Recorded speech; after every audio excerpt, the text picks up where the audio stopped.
வச்சு எண்ணெய் ஊற்றிக்கலாம். கட் பண்ணி இப்படி தண்ணியில் போட்டு வச்சுருக்கேன். கட் பண்ணதுமே தண்ணி 1 ஸ்பூன் கடுகு, உளுந்து, கடலைப்பருப்பு 2 ஸ்பூன் சேர்த்திக்கலாம். சின்ன வெங்காயம் பெரிய வெங்காயம் ரெண்டுமே கலந்து சேர்த்திக்கிறேன். பெரிய வெங்காயம் சின்ன வெங்காயம், பெரிய வெங்காயத்தில் அரை வெங்காயமாக இருக்கும். சின்ன வெங்காயம் தலை சேர்த்திக்கலாம். கட் பண்ணி வச்சு வாழைக்காய் சேர்த்திக்கலாம். வாழைக்காயை போட்டு நல்லா கிளறிக்கலாம். தேவையான அளவுக்கு உப்பு வேணுமோ அந்த அளவுக்கு உப்பு சேர்த்திக்கோங்க. இதில் 1 ஸ்பூன் தான் சேர்த்திக்கிறேன். மல்லித்தூள் 1 ஸ்பூன் சேர்த்திக்கிறேன். மிளகாய்த்தூள் 1 ஸ்பூன், மல்லித்தூள் 1 ஸ்பூன் சேர்த்தியாச்சு. 1/4 ஸ்பூன்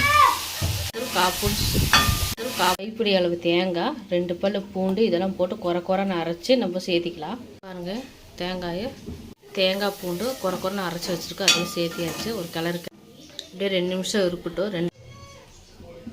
மல்லித்தலை தூள்